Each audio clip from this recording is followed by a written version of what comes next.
We got Jajuan Johnson on the live stream. Jajuan, how's it going, man? It's going great, bro. How are you? Doing good. I know we've talked a little bit. You're out in LA now. Yes, So sir. again, I'm sure you're enjoying the weather. How's the lockdown been out in LA? It's been rough, just obviously because, LA, it's a lot of things to do, but right now it's like kind of restricted. But, we try to social distance by, sometimes just going to the beach or going for a few runs. But other than that, we're just kind of, like you said, locked down in the house, but we're trying to make the best of it. Yeah, yeah, that's really all we can do right now. Hmm. It's just trying to make the best of it. I mean, it's hard on everybody. Um, this first clip, you can't see it. It's on my live stream if you want to pull it up on Twitter. But this is a clip from I want to Let's say see. 2006. This is Jawan and I playing at Franklin Central. I don't know how I found this on YouTube, but this is one of your dunks from high school. So we're gonna go down memory lane. Wow. Little dunk. I think there's like 11 seconds left. You dunk on a kid to win the game. You can see me in the background getting a little too hype. So some good Check that. days. Um, so those of you again who don't know, Jawan is one of my oldest friends. When I moved to Indianapolis, I think it was in fourth grade. Um, Hmm. Came into Acton Elementary, and there Hmm. was this goofy, skinny kid who was really into Dragon Ball Z and all these things that I like too. And so Hmm. we kind of gravitated towards each other. Now I didn't know he was going to be 6'10" and be a superstar basketball player back then, but Jawan was one of those first kids that kind of took me in at Acton and showed me the ropes. And just some fun times, man. Us growing up together, and I think that's one of the things that's like really stood out about you to me is you've really stayed close to your roots. Even through your NBA career, your professional career. I mean, you're still really good friends with guys you went to high school with and middle school with. So Hmm. I think that says a lot about you. What are your memories from growing up in Franklin Township and going to school and all that kind of stuff? Well, the first thing I remember is like honestly, I probably came before you, maybe like 3, 4 days before. I was at an IPS school up until the point, so I was going to a public school up the street, and I accidentally used the wrong address. Oh, so, so that's what happened, and then I ended up busing me all the way out to Franklin Central, which is probably, well, Acton is even yeah. further than Oh Franklin yeah. Central High School, so it's like almost like an hour bus ride, from where I live at close to the state fairgrounds. So, the first few days were weird. I didn't really know anybody, during recess time before I was hanging out with kids that were, playing with like Pokemon, acting like characters. So then I kind of found these kids that are, playing sports and stuff, and they're saying this kid transferred from like Vincennes, I Yep. believe, right? Oh yeah. Yeah, so coming in from Vincennes, was like good at all the sports, so it was pretty cool to just hang out with somebody like that. And that were, that was new too.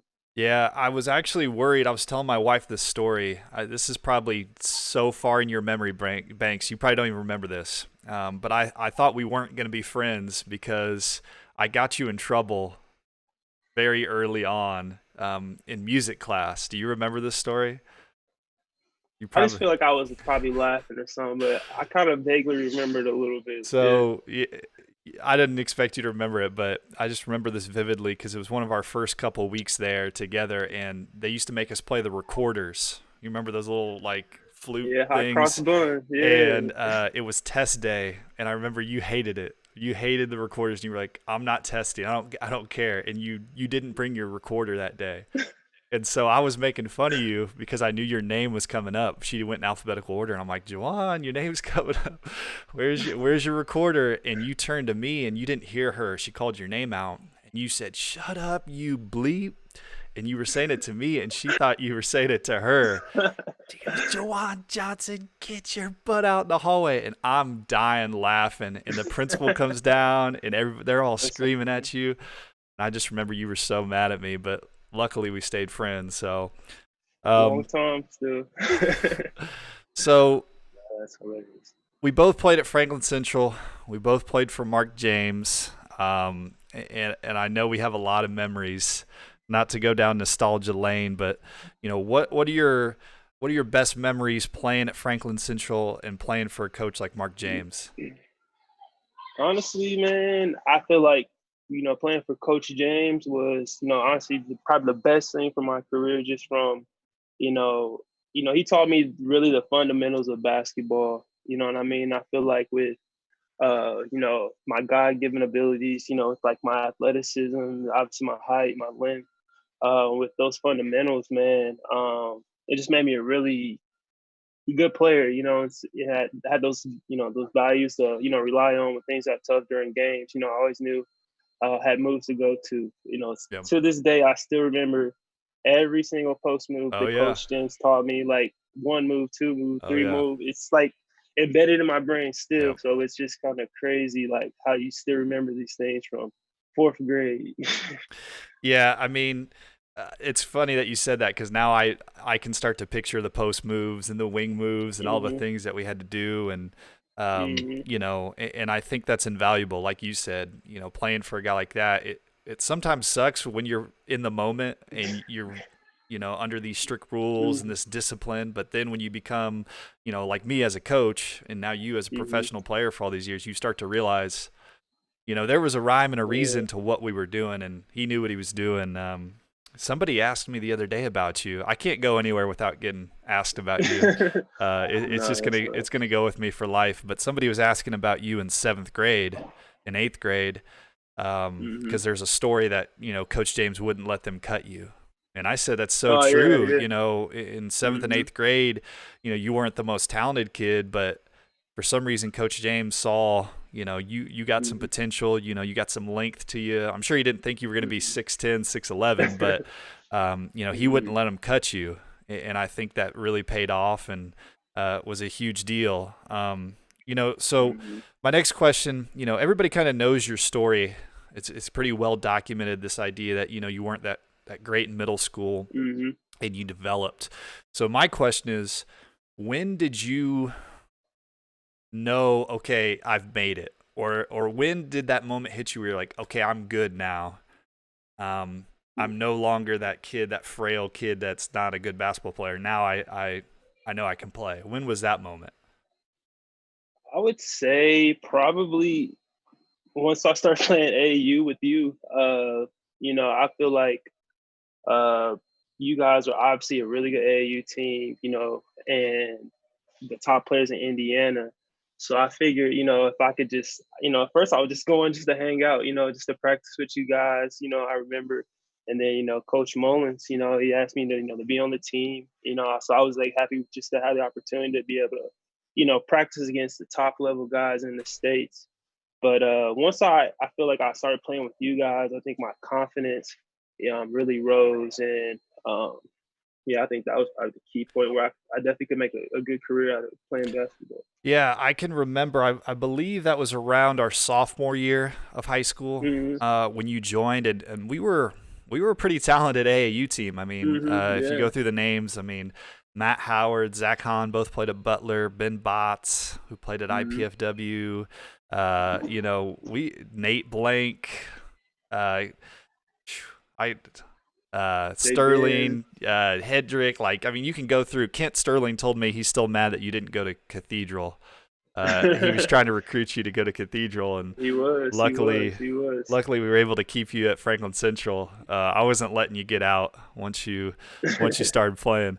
Um, hmm Now, you know, playing at Franklin Central, you had a heck of a career. You end up being an Indiana All Star, and you started to get recruited very heavily. So, what made you pick Purdue, and what made you pick playing for a coach like Matt Painter? Because that was pretty early in his career. So, what made Yeah. Purdue stick out to you, and what made you want to go there? So Purdue and Missouri were the first two schools to offer me like the same day. I remember when I got the offer, I was actually at Seth Litt's house, and they called me. I just went to another room, and I was just, really excited. You know how he was back in that Oh day. yeah, So, oh yeah, he was fired up to say the least.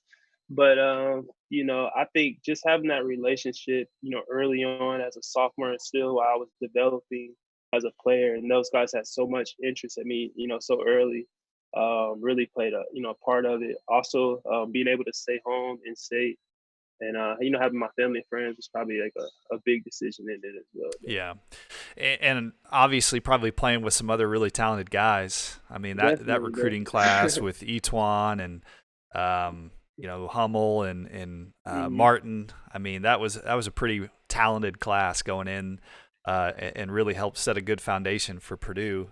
Um, there's been a lot of talk in college basketball recently with kids transferring, and I hmm think like if you don't have a successful freshman year, you bounce, you're out of there. Yeah, yeah, yeah. And so kind of let's go back to your freshman year, and I maybe can.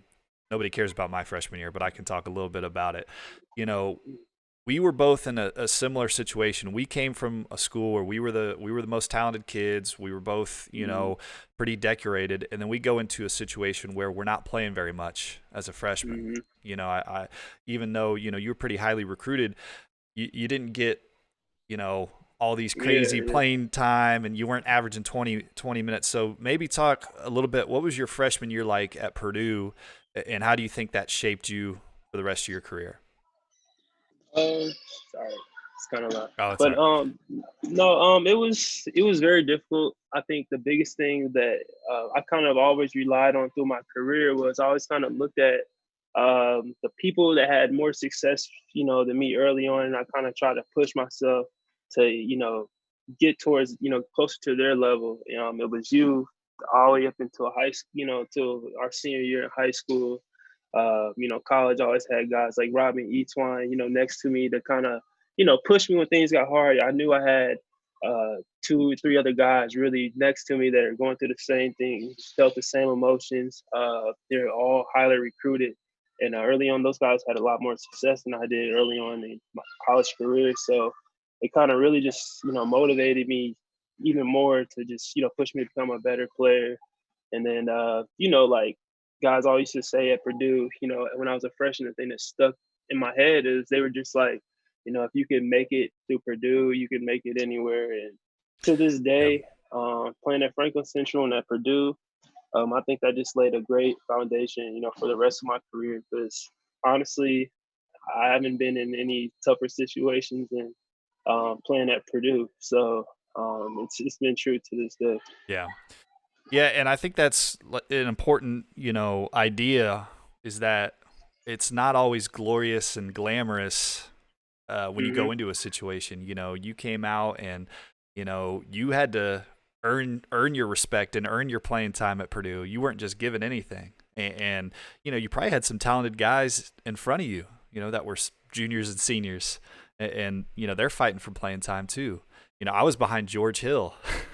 So if I thought I was going to play a lot, I was out of my mind. I was happy to earn. By the end of the year, I was in the rotation. I was playing maybe 10 minutes a game, and I was happy as a freshman because I was getting that experience. But I think there's kind of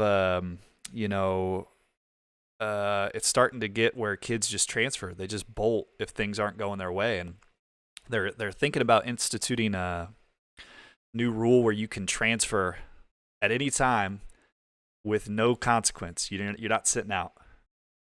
So it could be the middle of the year. You're not happy. You could transfer and become instantly eligible. Can you Wow. imagine that? Yeah, that's unreal. I mean, I think, like the NCAA just changed, so much, even since the point where we were playing in Yeah. college, man. And, it's just, I don't think it'll be the same, moving forward, really. I feel like they'll have to do something to, change up, the way they run their business. And I feel like everyone will. But I think a lot of players nowadays are just so used to, having that instant success, that everybody doesn't really appreciate the value of just, working hard and, having that success for, it takes a little bit longer. Everybody wants that instant Yeah. gratification. So, Yeah, that idea of um, having patience in mhm, that you're not just going to have success every single place you go and every single moment. There's going to be times you mhm, struggle. There's going to be adversity that hits. There's going to be times you got to get uh, over yourself. You know what I mean? mhm. All right, so you get drafted, and I can Yes, sir. remember your draft night and all that stuff. It was awesome, man. And for a guy like you to get drafted in the first round, that's like such an incredible Hmm. accomplishment. So you go to the Celtics uh, for your rookie year. So what was that like playing? Because they were kind of already established. They were an Hmm. established franchise with veterans. You're playing with KG and Rondo and Paul Pierce, and so what was that like as a rookie to play there? Man, it was overall, it was a great experience. Playing with, especially KG, which is like my, you know, growing up was like one of my favorite players ever. So it was just cool to just be able to, play with them, sit next to him on the plane, just talking about whatever, it was cool. And then, once I got drafted, Rondo being, from Kentucky, he was always kind of in the area. So he kind of took me under his wing, and we got to hang out and work out even before the season. During that year was the lockout year, Okay. so it kind of like pushed everything back, and it kind of maybe slowed down the process a little bit. But overall, me playing for the Celtics, especially as my rookie year, was just awesome. Okay, so you know, excuse me. Um, then your pro career, it takes a detour, and you start to play overseas. You're playing in Turkey, Russia, Italy, all these countries. Mhm. What's your experience like playing overseas? I've talked to two players already that have played overseas, and they've shared their Mhm. experiences. So, what's it been like for you? Overall, it's been great. I feel like it's just like kind of with every step of my career. Early on, even overseas, there's tougher times, tough road trips, But at this point in my career, those things have gotten a little bit easier for me, for as like commuting, and I'm playing in better cities, which makes it easier, obviously, to Yeah. travel and stuff like that. But I met some great people along the way, overseas. Got to, see a lot of cool things, playing a lot of cool environments. It's definitely been an opportunity that I definitely didn't expect to have, in the beginning of my basketball career. But it's turned out to be obviously a lifetime experience that I definitely never be able to forget. Yeah, I try to tell people it's crazy this concept that we put an orange ball through an orange hoop and people pay us, and like for me, I got my education paid for, and now I'm Hmm. coaching, and it's given me so much. And I mean, I can't even imagine. You've Hmm. been across the world and played in all these cities and all this crazy Hmm. stuff, and because you can put an orange round ball, you know what I mean? It's just a Hmm. crazy Yeah. concept. But um what's been what's a misconception people have about playing overseas? When I talk to people that want to be a pro player, I think Hmm. there's often this misconception that like you're gonna go over and you're gonna be this superstar, Hmm. rock star. Everybody's gonna love you. You're gonna become a millionaire, and I always kind of say like, it's not always like that. It's there are some tough times. There's some stuff that you go through. It is a business. So Hmm. can you speak about what are the misconceptions or things that people wouldn't know about playing overseas? I think one of the biggest misconceptions is just that every it's not, even if you're a talented player, like overseas basketball just isn't for every player. Yeah. It's like one of those things where it's very difficult to move away and live in a different country for 8 9 months out of the year with literally no one really. I Yeah. mean, you might have your immediate family, like your wife, your kids, if you have those, but me, up until this point, I've been pretty much alone, so I've been living over there by myself without, family, friends. So it gets tough sometimes. You miss out on holidays and like all those type of things. Also, the league is, way more, I don't say way more physical than NBA, but it's a very physical league, across, overseas. I would say that's one of the biggest things. Um, Obviously, it's not always easy financially early on, playing Yeah. overseas. You can start off making, really low amounts, but you just kind of got to stick with it. And each year it gets better and better. I think overseas is that compared to the NBA is that they value, winning a little bit more. I feel like Yeah. each game overseas really matters. It's a shorter season. You play around 2 games a week compared to an NBA schedule. It's like 82 games a season and playoffs. And, you know, Yeah. it's definitely a coaches league overseas compared to the NBA where it's more players. Uh, it's more like kind of college style, to be honest, in most Yeah. situations. Obviously, you have a few, those, coaches that kind of let you have freedom and stuff like that overseas, but it's definitely more team oriented. They want you to eat together a lot, those type of things. So those are probably some of the biggest differences. Yeah. Yeah, I was interested. We have a common friend, Kendall Aldridge. Shout out to Yeah. Coach Aldridge. He went and visited you, and he took Hmm. some photos and some videos, and I was surprised at the crowds. The Yeah. fans almost treat it like a soccer game. I mean, they're like Oh, they do. Yeah. hooligans, and they're shooting off flares, and it's really wild to go see Hmm. those games where, I mean, it's super loud, there's chants and all this stuff. Hmm. So you know I'm sure the intensity is a little bit different than an NBA game. Yeah. Like to those fans overseas, it's like almost like a religion to their teams is like almost like a religion to them where they support them to the very end. I've seen where guys have like fans have ran on the court, try to fight players. I've seen guys throw coins, lighters. I've seen people spit.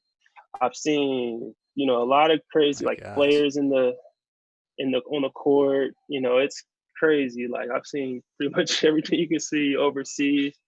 Cussing you out, everything. But it's actually kind of fun. I mean, it doesn't happen all the time, but Yeah. those kind of hostile environments I've always found to be the most fun. Honestly, Yeah. it gets you going.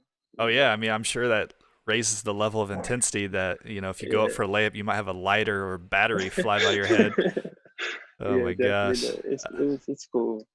Um, what's been some of your best moments? What have you enjoyed the most about playing overseas? You talked a little bit about, being able to see the world and be in different cities, and you're a little bit Hmm. more stable now with, your contracts and the teams. But, Hmm. what's something that people wouldn't know, or something that you just really enjoy about playing overseas?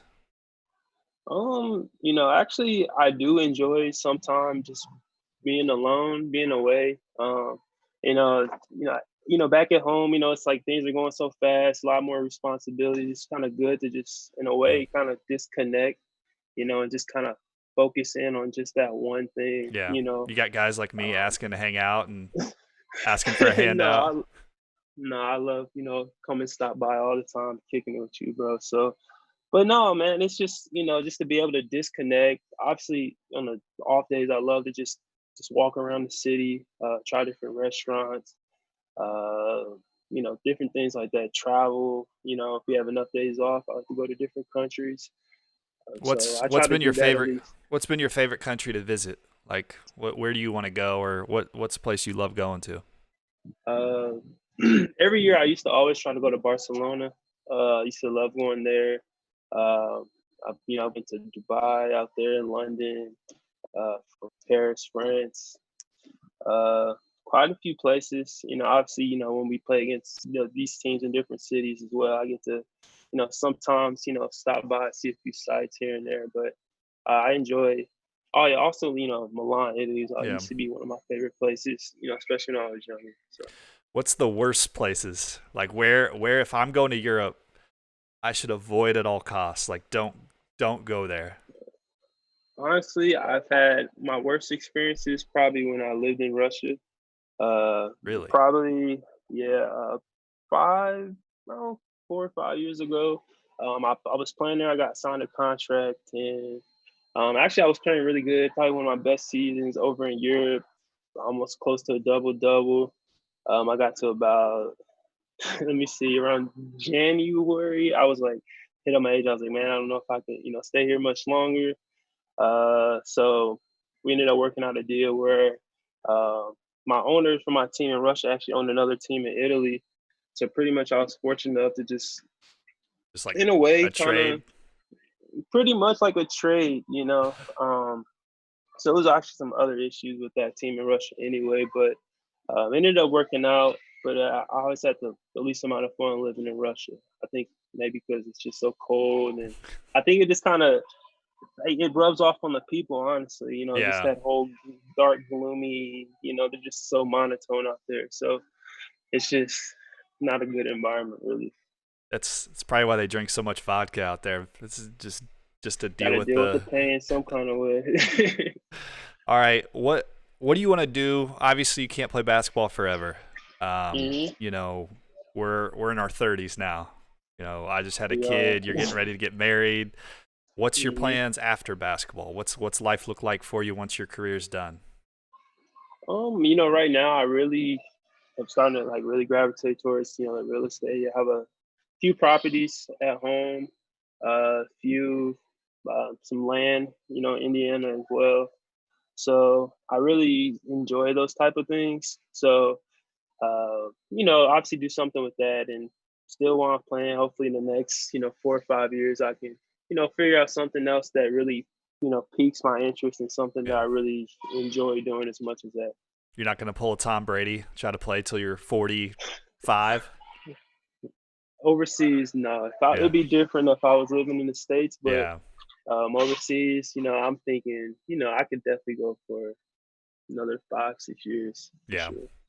Well, I can tell you right now, as somebody who's trying to buy a house, real estate is a great, if you're a seller, real estate Mm-hmm. is a great spot to be in right now because everything, Definitely. I mean, we looked at a house yesterday and Mm-hmm. it was off the market today. I mean, 24 Wow. hours, it's gone. So that's a good post playing career move right there for you. Mm-hmm. As you know, I'm a high school coach, and I think you've done an awesome job. You come back, you have your own basketball camp during the summers. Mm-hmm. You've come, and talked to my players. And what advice would you give to a high school kid in today's world or today's environment if they wanted to be, a D1 player or eventually a professional? I think the biggest thing from like, me just like looking at my career, I feel like the thing that I always did was every single day, I feel like not every single day, but for the most part, up and since I was in the fourth grade, especially middle school, I guess I would go to middle school. I worked on something every single day, you know.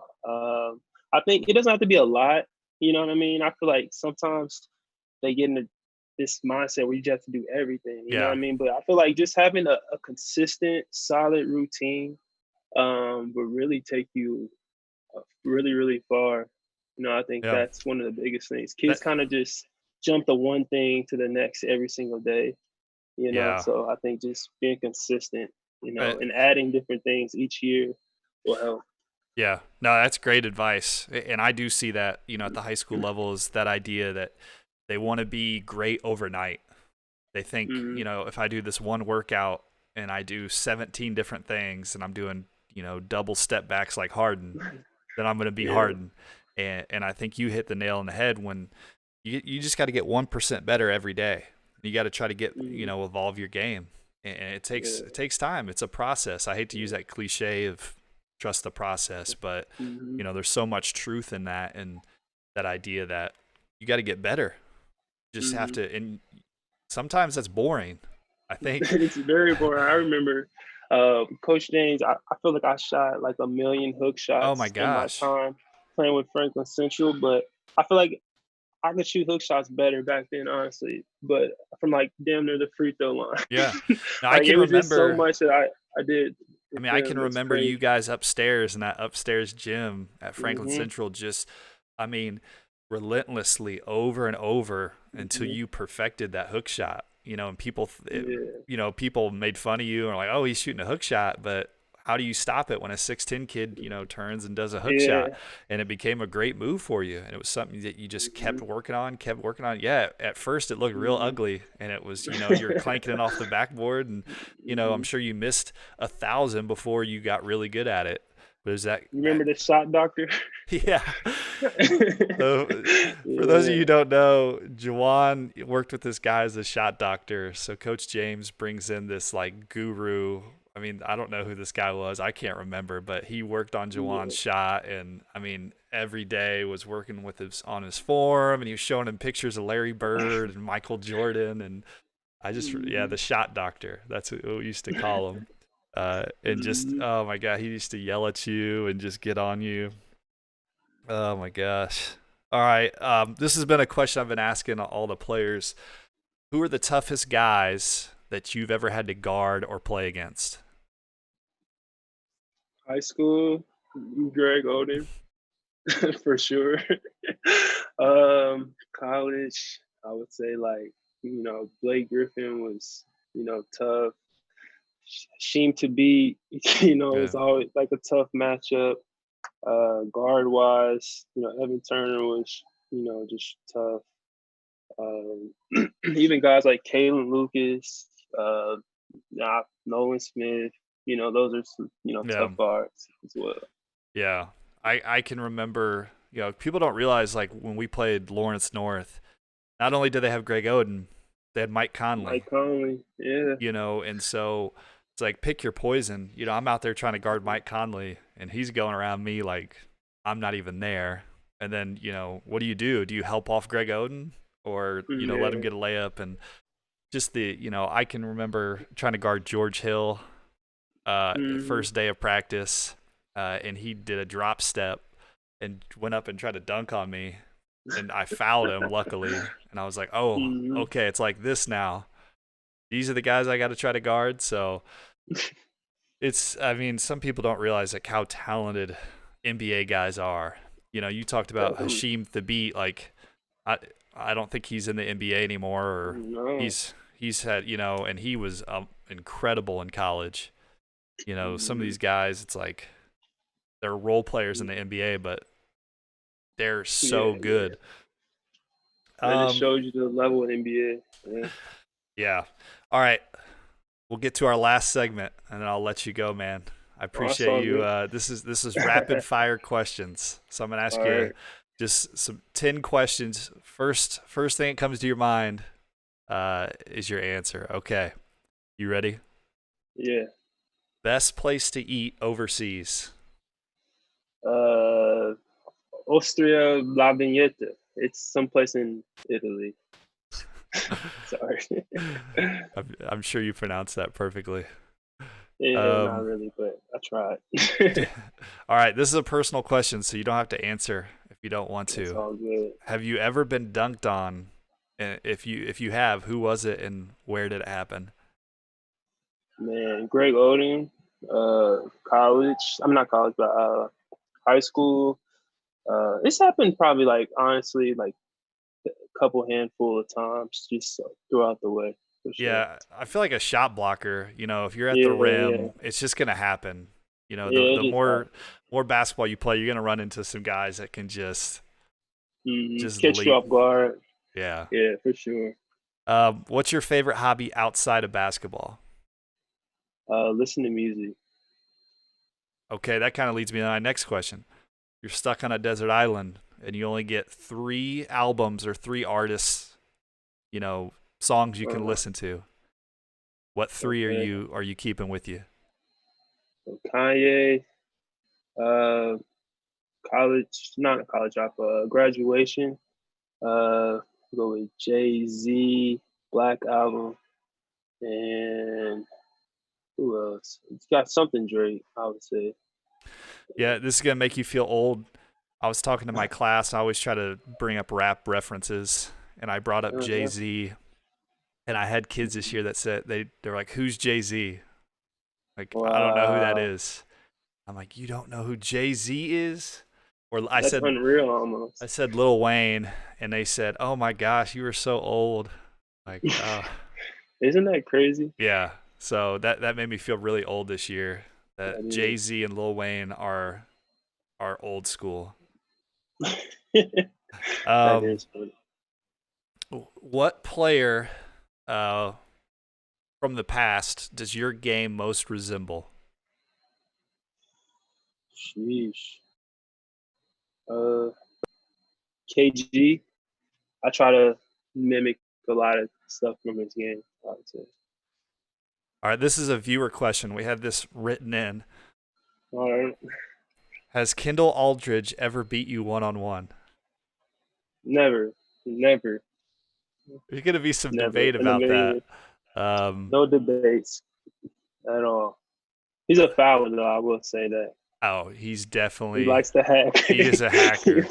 I can remember those JV him and Joe Tallhelm on the JV team were the biggest hackers you ever saw, hmm and we never got fouls. So Never, everybody that never. if you ever played for Coach James or Coach Rocky, they were not giving you a Mhm. foul. No fouls at all. What country have you not played in that you'd love to play in overseas? I've never played for a Spanish team, so I would say, yeah, in Spain, I'd love to play for their league. It'd be kind of cool. Did you guys ever play Spanish teams? Yeah, we played them. I've traveled to play against Spanish teams, but I've just never played in their actual league. Like I play like the European league where you just travel to different countries and Yeah. play, but I would like to just stay in Spain and just play for the Spanish league. Okay.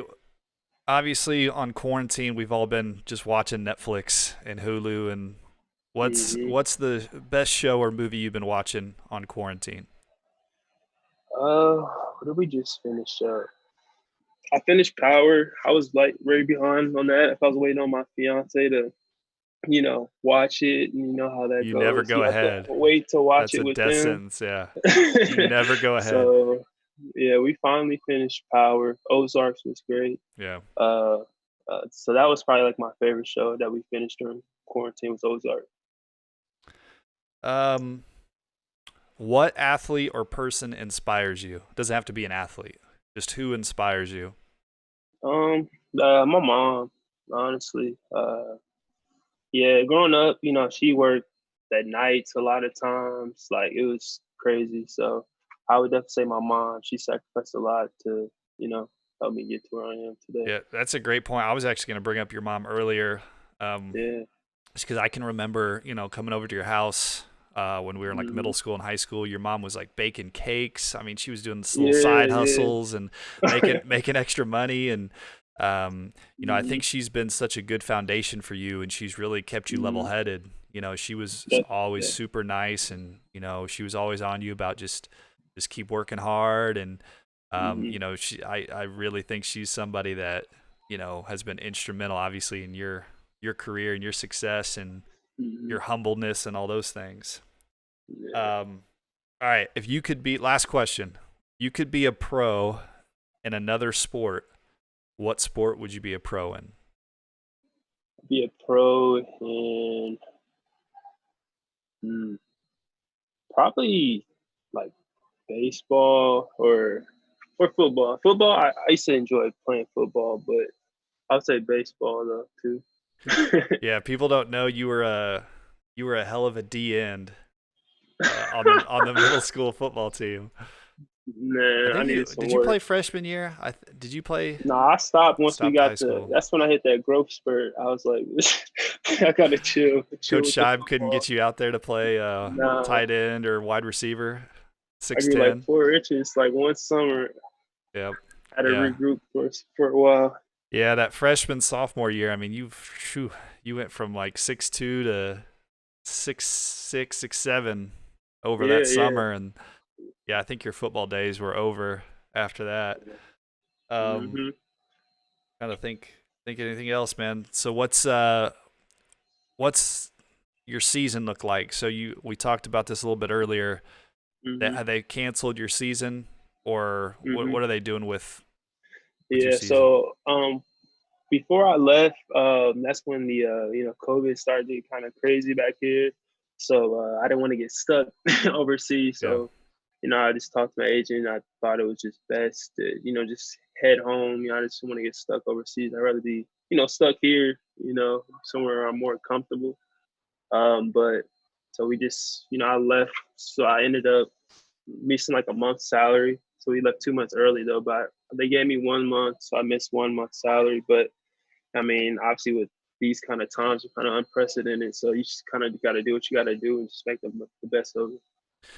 Yeah, I mean, unfortunately, like we talked about, it's just Mm-hmm. unprecedented. It's one of these things we're going to figure out, and we'll be able to tell our kids in the future how bad it was, and there Really, was murder hornets everywhere, and we made it out of 2020 alive.